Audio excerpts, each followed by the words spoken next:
This is TWiT. Well, my next pick is actually something I personally feel that Apple have been watching users of shortcuts, formerly known as workflow, a lot and gone, oh, so we added this feature called focus modes, which was cool. And then the shortcuts nerds went and did things like started changing their watch face based on focus mode. They started changing the home screen of their phone based on focus mode and things like that. And there were a whole bunch of things that people were doing with focus modes that you couldn't do natively. And Apple listened to that, and then they added these features, which makes focus modes one of my personal automation loves, because I don't always want the Tips app as a large widget on my home screen. Don't get me wrong, I love the app. It's great for inspiration, for little things that I can, throw out as a mention on iOS Today or something. But it's not something that I want there all the time. So I have different home screens depending on my focus mode. So if I go into my podcasting focus mode, then you'll see that I've allowed Micah to be one of the people that can break through. In fact, Micah is the only person who can break through and actually notify me in my podcasting focus mode. Because if Micah's messaging me about something, it's either a dog picture or it's critically important, which is not as important as a dog picture, but it could be, so it's going to be one of those things. Apps, you will possibly, for the eagle-eyed folks who are looking at the video, go, what's that weird white one? That is a Mac application, which for some reason they're still not managing to sync the app icon of Apple. Come on. I felt feedback about this like 3 years ago.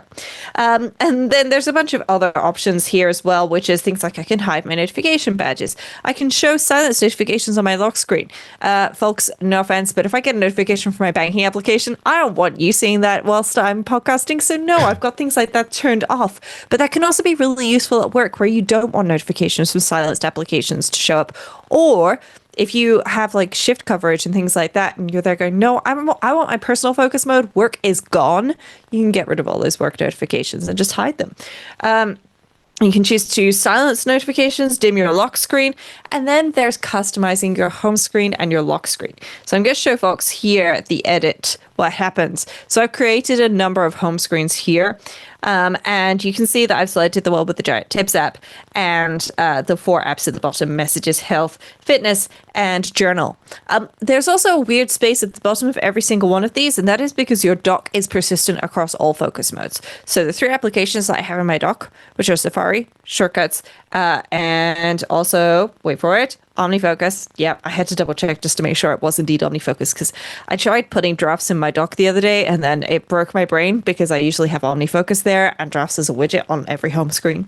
But yeah, so I can choose my home screen. I can choose my lock screen. So I've got a whole bunch of lock screens here with various different things. I won't scroll too far down because otherwise there could be some pictures. And then I can also edit and choose my watch face.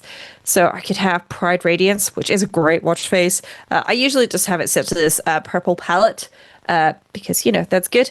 Then you can add schedules and you can then, on top of this, which I love, you can change the way that some of your apps work. So I can specify, hey, I would like drafts to load a particular workspace for me, for example. Or I would like, I've already got calendars set up, so I can filter it for iOS Today and Remote and iOS Today. Those are the 2 iOS Today calendars that I have. And I can just say, hey, when I open the calendar app, just show me those 2. I don't want any other details right now. I'm podcasting. I just need to see those.